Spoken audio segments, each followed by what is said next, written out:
sinasabi nga nito na ito po ay isang direktang atake para sa kanya para siya pigilan na magsalita. Naging sentro ng pambansang usapin ang pag-aresto kay Luis Chavit Singson matapos siyang maharap sa kasong cyber libel. Iginit niyan ang pagsasampa ng cyber libel laban sa kanya ay may layuning takutin, patahimikin o sirain ang kanyang kredibilidad.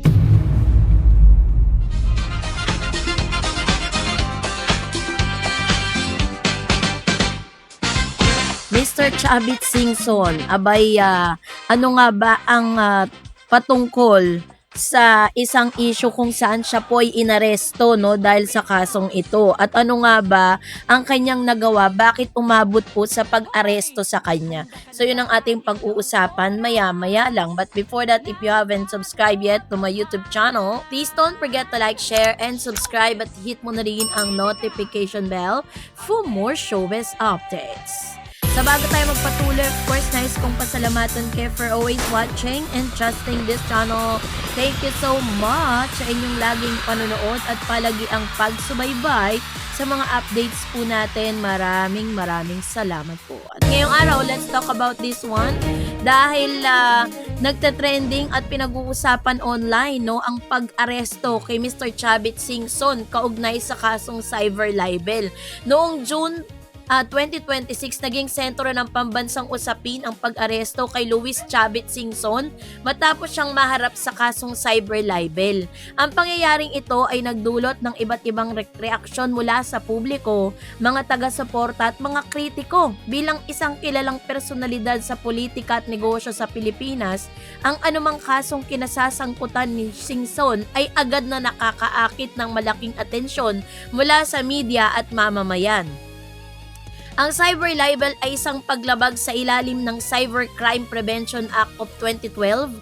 Ito ay tumutukoy sa paninirang puri na ginagawa gamit ang internet at iba pang elektronikang pamamaraan. Sa panahon ngayon kung saan mabilis kumalat ang impormasyon sa social media at online platform, naging mahalagang usapin ang pananagutan sa mga pahayag na inilathala sa cyberspace. Layunin ng ulat na ito na talakayin ang mga pangyayari kaugnay sa pag-aresto kay Chavit Singson, ang kanyang naging tugon, ang kahalagahan ng cyber libel sa lipunang Pilipino at ang implikasyon ng kasong ito sa kalayaan sa pagpapahayag at pananagutan sa paggamit ng technology.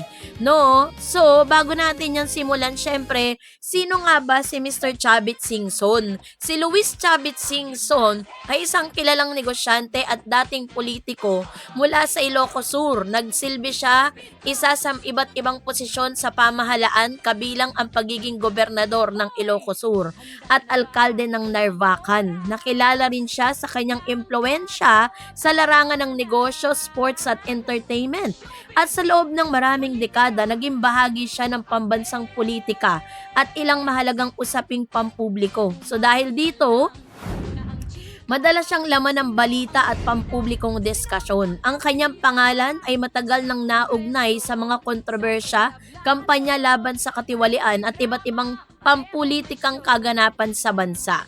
So, batay sa mga ulat, inaresto si Mr. Chavit Singson kaugnay ng isang kasong cyber libel na isinampa laban sa kanya. Ang pag-aresto ay isinagawa alinsunod sa warrant na ilibas ng korte. Matapos ang proseso ng pag-aresto, agad siyang nakapagpiyansa at pansamantalang nakalaya habang nagpapatuloy sa pagdinig sa kaso. Ayon sa mga ulat, itinakda ng hukuman ang pagpiyansa sa halagang 60,000 pesos. Sa sinasabi tuloy ng mga netizen na barya lang daw ito kay Chavit Singson, na agad namang naipagkaloob ni Singson upang makalaya habang nililitis ang kaso. Ang paglagak ng piyansa ay hindi nangangahulugan na walang sala o pagkakasala ng isang akusado. Ito ay isang legal na hakbang upang manatili siyang malaya habang nagpapatuloy ang proseso ng korte.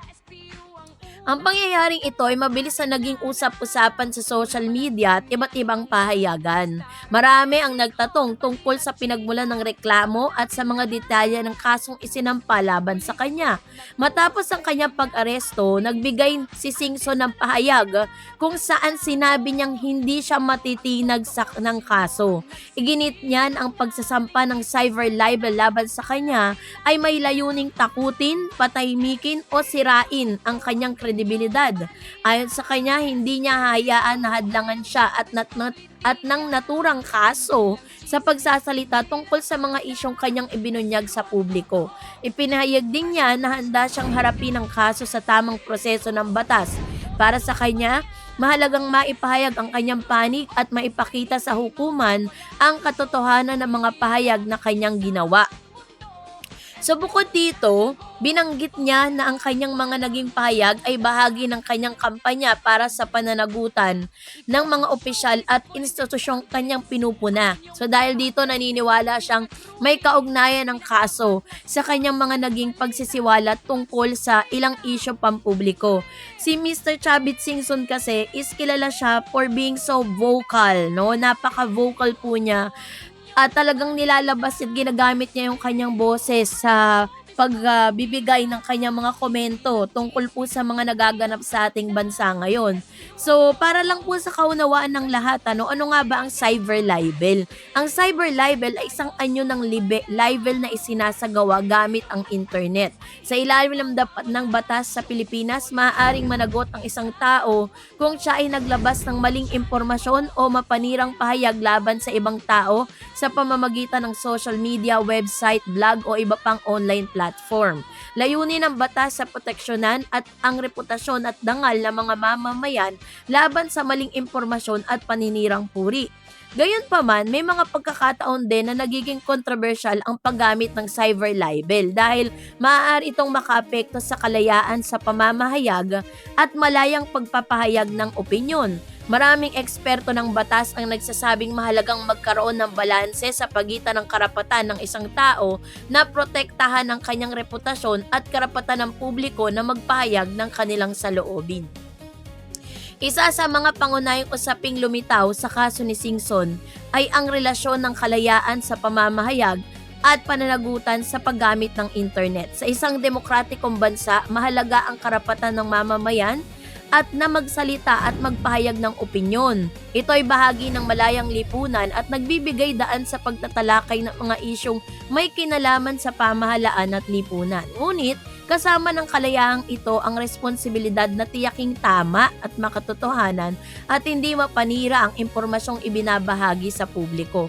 Kapag may maling impormasyon o hindi napapatunayang paratang na inilathala online, maaaring magdulot ito ng pinsala sa reputasyon ng ibang tao.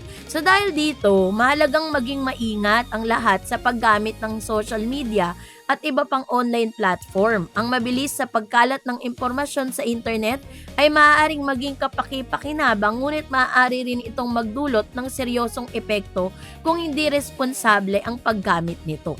Nagkaroon ng magkakaibang pananaw ang publiko tungkol sa kaso. Ang ilan ay naniniwalang dapat pairalin ng batas at hayaang gumulong ang proseso ng hustisya nang walang kinikilingan. Para sa kanila, mahalagang mapatunayan sa korte kung may sapat na batayan ang kaso o wala. Samantalang ang mga taga-suporta naman ni Singson na naniniwalang ang kaso ay may kaugnayan sa kanyang mga pahayag laban sa kontrobersyal na usapin, para sa kanila mahalagang mapanatili ang karapatan ng mga mamamayan na maglahad ng impormasyon at magtanong tungkol sa mga isyong may kinalaman sa kapakanan ng publiko. Mayroon ding mga grupong nagsasabing ang pangyayaring ito ay nagpapakita ng kahalagahan ng masusing pagsusuri sa mga batas na may kaugnayan sa online speech upang matiyak na hindi ito nagagamit laban sa lihitong pagpuna o pamamahayag. Sa ilalim ng sistemang legal ng Pilipinas, mahalagang sundin ang due process o tamang proseso ng batas. Ang bawat akusado ay may karapatang marinig ang kanyang panig at may pagtanggol ang sarili sa hukuman. Hindi nangangahulugan na ang pag-aresto ng automatic ay may sala na agad ng isang tao. Ang tunay na pagpapasya tungkol sa pagkakasala o kawalang sala ay ginagawa lamang matapos ang masusing pagdinig at pagsusuri ng ebidensya. Ang prinsipyong ito ay mahalaga upang mapanatili ang katarungan at maiwasan ang maling paghusga sa sinuman. Sa kaso nga ni Mr. Chavit Singson, ang magiging resulta ay nakasalalay sa mga ebidensyang ihaharap ng magkabilang panig.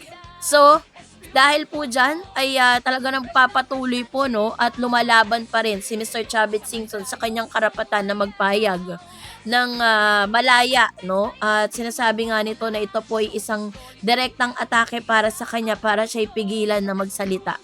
So kayo po anong inyong saloobin patungkol dito, mag-comment kayo sa comment section. And that's it for today. For more videos and updates, please don't forget to like and subscribe, and please don't forget to follow my Facebook page, DarEds TV and DarEds channel. God bless everyone!